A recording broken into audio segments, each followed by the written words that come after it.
What it is, guys, it's Blastphamoushd, and today we're here to watch a video called 5 Real Paranormal Police Investigations. The link to this original video is in the description down below. Let go. Number 5. An officer gets a call to a residence for a mental evaluation. He is greeted at the door by a 50-year-old woman who is claiming her 20-year-old son is under the influence of an unknown drug. In the background, he can hear the son muttering, "I can't go in my bedroom, there's an old man hanging in there," over and over again. The mother says she was too scared to go into the bedroom and investigate herself because her son always brings home drug addicts who stay in his room and she is afraid of them. The officer then went and spoke to the son and noticed he was clearly under the influence of some sort of stimulant. The son then went on and told the officer that a spirit told him not to enter the bedroom because the spirit's father was hanging in the bedroom dressed in a military uniform. The officer checked the room and there was no one in there. He then went to explain to the mother that there was no one in the room, and an older officer pulled him to one side and explained to him that he responded to a suicide at the same residence at early stages of his career when it was owned by different people. He said the suicide was a hanging of an older male. He didn't remember much of the details, so the officer looked it up on his report management system in his patrol car, and the older officer was right. It came up that the person that hung himself is an old man who dressed in his World War II uniform and then hung himself in the bedroom. Could the information have been disclosed to them when they purchased the house and it was playing on the son's drug-induced mind?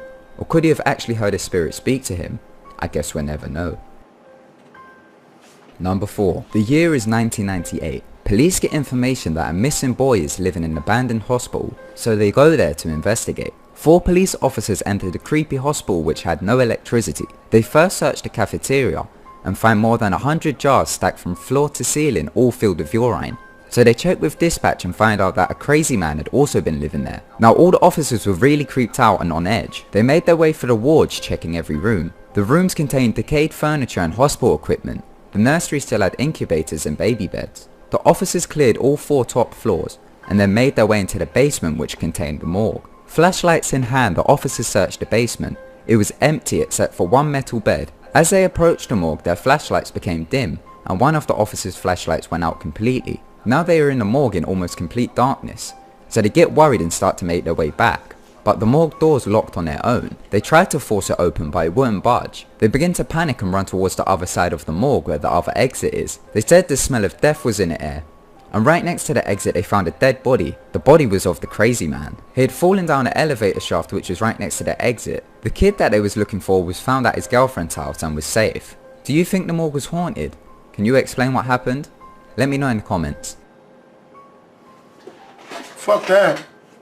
Number 3. In Illinois, 2 officers working a night shift were pulled out to investigate a suspected break-in at a morgue. They arrived at the morgue to find the janitor waiting for them outside. The janitor said he was mopping up one of the hallways and he had seen something move in the corner of his eye. He looked at it and saw a person quickly move from one side of the hallway to another. He couldn't tell much about the person as he had been turning off the lights as he worked his way through the building. He told officers he had just saw a dim outline, so he called the police. The 2 officers then entered the morgue and called out, Man, they're doing gardener work out there, dude, and apparently they're fixing something with a fucking hammer.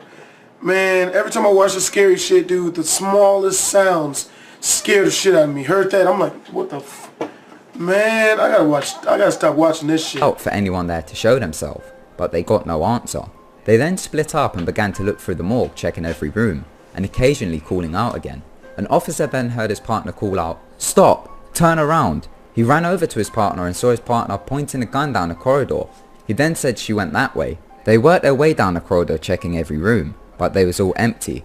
They then came to a corner which had one separate room by itself, and as they turned the corner they saw her standing there. They couldn't really make her out but noticed that she was thin and had very long hair. She then ran into the room and a door shut on its own behind her. They went to the door and tried to open it but it was locked, so they got their janitor to unlock the door. They then turned the light on but there was no woman in the room, just a white sheet with an outline like a body. So they removed the sheet and there was a female dead body with long hair. The toe tag said that she had died 4 days earlier.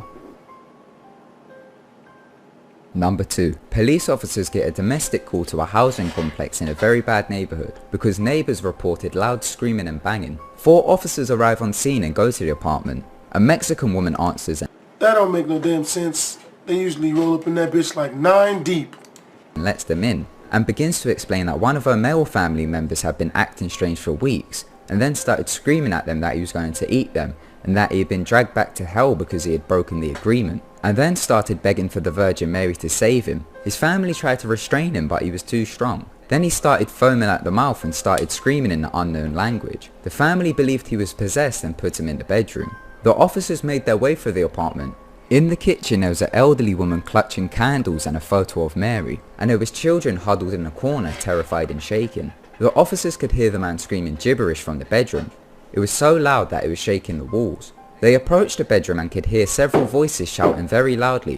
They attempted to open a door, but it wouldn't move. Y'all hear that shit? Y'all hear that loud ass fucking banging just now, dude? Man, my heart jumped so far up into my goddamn throat, man. I gotta stop watching this scary shit, man. Fuck. So they broke it down. The man was in the room alone, and they claim he was clinging onto the ceiling but then dropped after they entered the room. One of the paramedics in the room asked the man how he is feeling, and the man replied in very faint Spanish, "God himself will not recognize you when I am done with you." The man then began to claw at his face and blood began to pour out and drench the man's chest. The police then managed to restrain him, and one of the paramedics begins to look for a place to inject him to sedate him. The man stopped struggling, then done a deep laugh and said, "Look closely so you don't forget." They then sedated him and took him to hospital. Could the man have actually been possessed, or could he have just taken some type of drug? What do you think? Shit, Number 1. you It's never a know these cold, dark, days. wintry night. The clock hits 3 AM and a 911 dispatcher gets a call. She answers and asks what's your emergency. A man starts frantically screaming, claiming that his sister was possessed by a demon and tried to cut his heart out while he was sleeping. He said he managed to escape and lock himself in the bathroom. The dispatcher then went on to ask him a series of questions trying to figure out what was going on. Every time he tried to answer, the dispatcher heard what sounded like a loud banging and scratching on the bathroom door. He then whispered, "There is a demon in my sister's body. I have been battling it for days. It escaped the chains." What happened next haunted the dispatcher for life. She had an unearthly, deep, demonic voice begin to start shouting at the man on the phone. She continued to growl and speak in a strange language until the police broke in. When they broke in, she let out a terrifying scream. The phone then hung up. After the dispatcher finished her shift, she asked her commanding officer what happened at the home, as she was curious, and he told her that the police found the woman with chains attached to bloody handcuffs around her wrists. She was covered in self-inflicted scratches, and one of her eyes was bright red due to a popped blood vessel. Also, her clothes were shredded and she looked pale. The officer said she looked like she was drained of her blood. All of these stories are real life events that happened to actual police officers. If you want to read them for yourself, check out the link in the description. Oh, that's fucked. I didn't know that they were that damn real, dude. Yeah, man. You know, God, Jesus, man. Yo, this is a well done video. You know, I hope it was entertaining. I've thoroughly scared the shit out of myself today. It's probably the last video I'm doing today anyway. If you guys did enjoy the video, the link is in the description down below if you want to watch the original video or find the links for these true stories. As always, your boy Blastphamoushd. Make sure to comment, like, and or subscribe. Twisms. Make sure to check out my prank channel. I'm uploading 2 brand new pranks every single week, as this one you see on the left. Click the annotation if you want to watch that, or look in the description where I'll leave a link for the people who are on phones. And as always, Blastphamoushd out.